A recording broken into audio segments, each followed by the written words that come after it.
It all began with a single misunderstanding, one that would change the lives of everyone on that flight forever.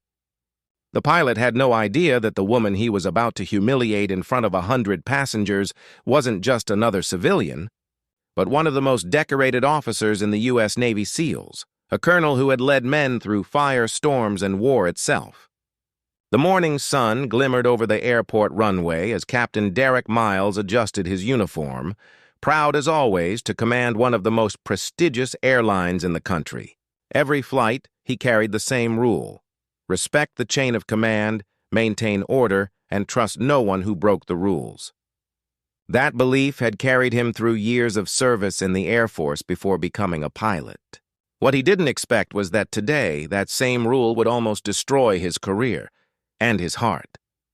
She walked onto the plane quietly, her hair tied neatly in a low bun, wearing a plain jacket and dark jeans.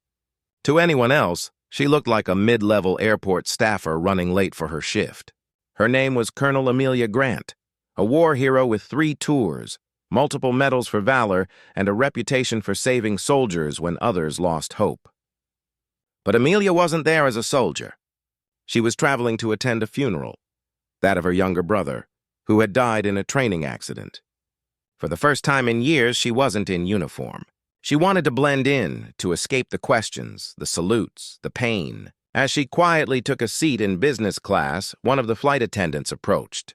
"Ma'am, this section is for passengers with priority boarding. Staff are seated in the back." Amelia looked up, confused. "I'm not staff," she said softly. "I have a ticket here." She reached into her bag, but before she could explain, Captain Derek appeared, overhearing the exchange. "Excuse me," he interrupted sharply. "We've had issues with unauthorized personnel lately. Ma'am, please don't make this harder. You need to move to the back of the plane."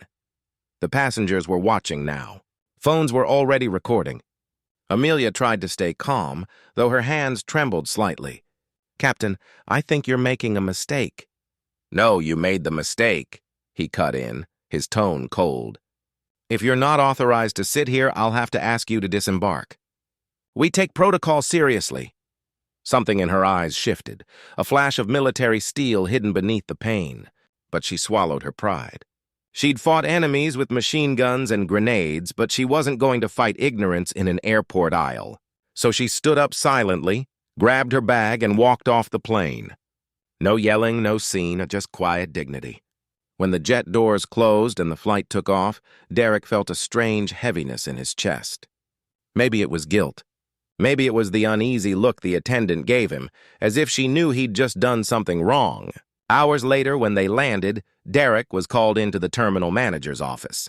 Sitting there, calm and composed, was the same woman he had removed, now wearing her official uniform, medals gleaming like small suns across her chest.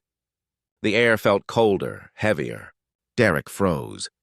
"Captain Miles," she said, her voice even.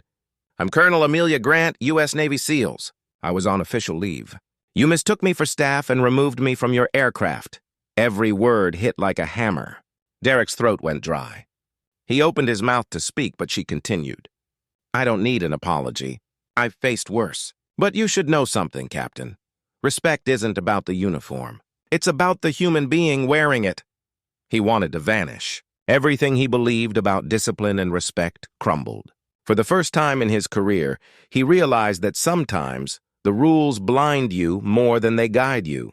The airline issued an official apology, but what haunted Derek wasn't the media backlash.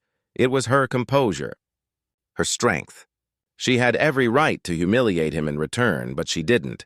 She walked away quietly, just as she had that day on the plane.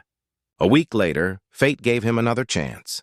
A military transport flight needed an experienced civilian pilot for a joint humanitarian mission.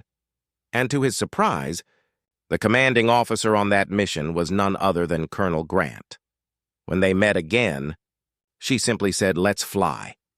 During that mission, Derek saw who she truly was.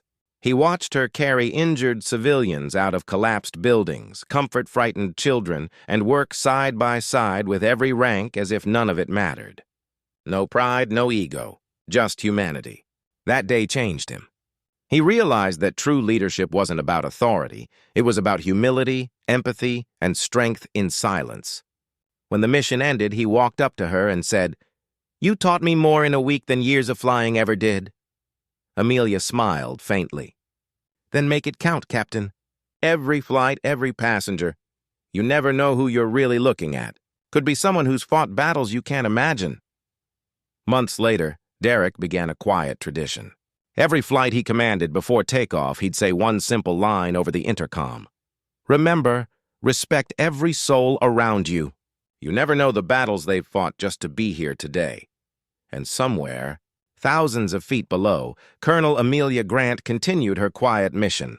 Not in war zones this time, but in the hearts she'd changed along the way. Because sometimes heroes don't need uniforms to remind us what true honor looks like.